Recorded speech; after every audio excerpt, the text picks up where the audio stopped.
Essa péssima gestão do governo Lula está não só afundando a economia do Brasil, mas também as empresas geridas pelo governo. E o maior exemplo disso é essa nova crise dos Correios. Há pouco tempo atrás, a gente vimos aí noticiado em vários jornais, o fato de que eles estão passando por sérios problemas para pagar os seus terceirizados, né? Os Correios, eles pagam aí empresas terceiras para fazer entrega, o que é até curioso pelo fato de que eles são uma empresa de entrega, né? Então, assim, né? A gente vê o Mercado Livre, por conta das sérias dificuldades que eles têm com os Correios, eles decidiram fazer a sua própria empresa de entrega, que é muito mais eficaz, tá? É muito melhor gerenciada e os Correios, eles terceirizam essa parte do serviço. Então, eles tiveram essa grande crise aí. Ficaram sem pagar vários prestadores de serviço e agora, que é o ponto principal desse vídeo, a nova crise deles é em relação ao Postal Saúde. Então, os Correios, eles têm uma espécie de plano de saúde estatal, obviamente, fornecido para não só funcionários, mas seus dependentes. Então, são mais de 200 mil pessoas espalhadas pelo Brasil que fazem parte desse plano. E esse plano, em teoria, né, o funcionário lá tem acesso aos benefícios e tudo, e ele tem acesso a uma rede de hospitais. E agora o governo não está pagando essa rede de hospitais. E por que os Correios têm essa crise financeira tão grande? É culpa de má gestão? Sim, mas esse não é o problema maior. Na época do governo Bolsonaro, por que os Correios davam lucro? Porque eles focavam em fazer entrega, né? E a gente vê aí a questão da pandemia e tudo, as pessoas começando a comprar coisas em casa ao invés de ir para as lojas, então fez muito sentido essa alta aí dos Correios, né? Bolsonaro também tirou o imposto de um monte de coisa, só que daí a gente tem um triplo, né? Digamos que um triplo problema agora no governo Lula. Primeiro problema, o Bolsonaro, ele viu que haviam muitos cargos em aberto nos Correios, né? Então você tem, por exemplo, 10 supervisores que precisam ser contratados, né? Então ele olhou para a situação e falou, não, com 5 supervisores, por exemplo, a gente consegue tocar isso aqui. Ah, tem o cargo de diretoria especial de não sei das quantas. Ah, é só um cargo alegórico, não vamos preencher. Então o que ele fez? Ele deixou vários cargos em aberto. Então, parte do lucro que seria destinado para esses cargos entrou como um lucro limpo. Não é dinheiro, é lucro, né? Então isso fez bastante sentido. Primeiro ponto. Lula, o que ele fez? Usou de cabide de emprego. Os Correios, então, eles estão sendo sucateados pelo fato de que o Lula está atacando lá dentro. Porque assim, gente, vamos lá. O Lula, ele não chegou no poder à toa, né? Não é assim, cheguei aqui no poder. Não, ele está devendo favor para todo mundo, né?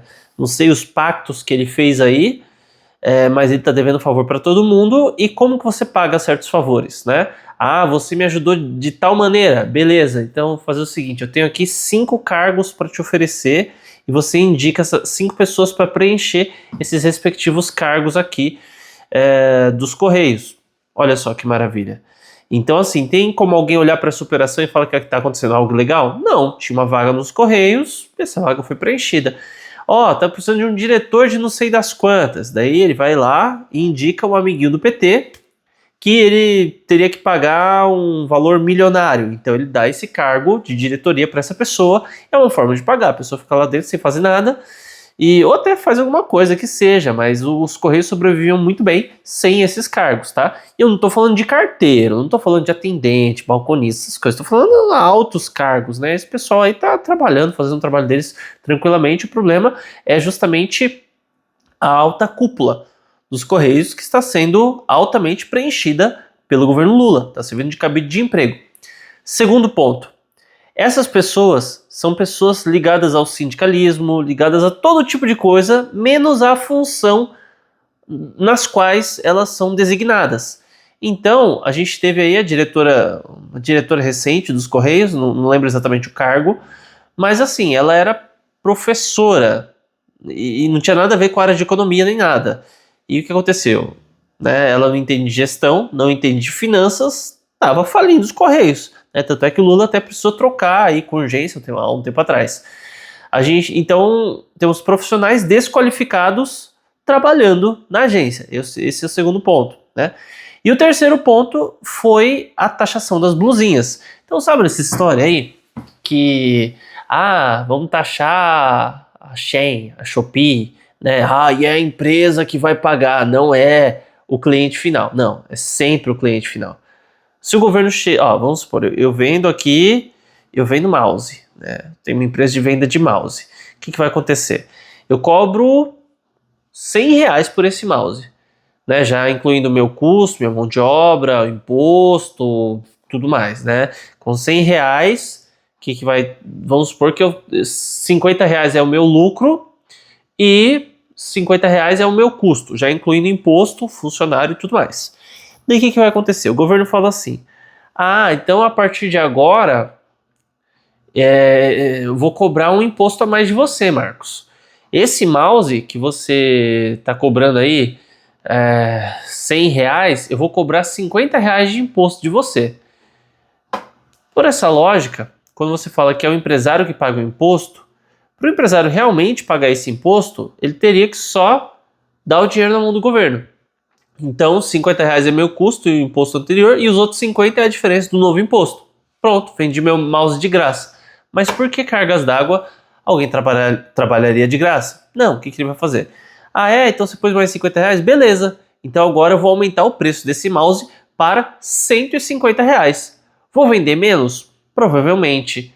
Vou ter que, com uma venda menor, vou ter que demitir pessoas? Sim, vou ter que demitir. Então é o empresário aumentando o preço e repassando esse imposto para o consumidor final. Então sempre, sem exceção, sempre quem paga o imposto é o cliente final. Não de forma direta, não no papel, não oficialmente, mas na prática, tá? Na prática, quem paga o imposto é o consumidor final. Esqueça qualquer tipo de ilusão, qualquer tipo de informação diferente disso. Ok. Então, eles colocaram o imposto da blusinha. Tinha muita gente que fazia uma compra na Shopee, no AliExpress, enfim, comprava uma caixa gigante de coisa, chegava aqui e revendia. Essa pessoa, ela parou de fazer isso, porque o imposto está inviabilizando. Melhorou um pouco para a Magazine Luiza, para a empresa Avan, né? Aumentou a venda deles? Não algo significativo. Melhorou um pouquinho, gerou um pouquinho de emprego, mas a mesma galera que antes trabalhava com a importação não está trabalhando com isso mais. Entende? Então você tirou o emprego não era um emprego CLT, né? Mas você tirou o emprego de umas pessoas para gerar emprego para outras. Nossa, que grande maravilha. Mas o governo agora está arrecadando mais, né? Porque quem continuar comprando vai pagar o impostinho lá para o governo. Aí que está o grande engano. E aí que está o terceiro fator que está fazendo os Correios irem à falência. É o fato de que os Correios eles ganhavam muito dinheiro com a entrega das compras internacionais. E daí, como as pessoas preferindo comprar muitas vezes em loja física aqui no Brasil e muitas vezes no Mercado Livre, que tem o seu próprio serviço de entrega, os Correios ficaram para trás. O pessoal não está mais usando os Correios, então o lucro dos Correios caíram muito. Então, esses são os três fatores. Você tem aí o cabide de emprego, que gera mais gasto, pessoas incompetentes e, por fim, queda nas suas vendas, chamemos assim, né? Queda na utilização do serviço deles, que foi proporcionado pelo próprio governo. Ou seja, o governo deu um tiro no próprio pé. Então, por conta disso, os Correios estão afundando e as empresas estatais estão passando por cada vez mais dificuldade. Essa que é a verdade. Mas comenta aí o que você acha a respeito do assunto, aproveita e se inscreva no canal, ativa o sino das notificações e deixa um like nesse vídeo. Até mais!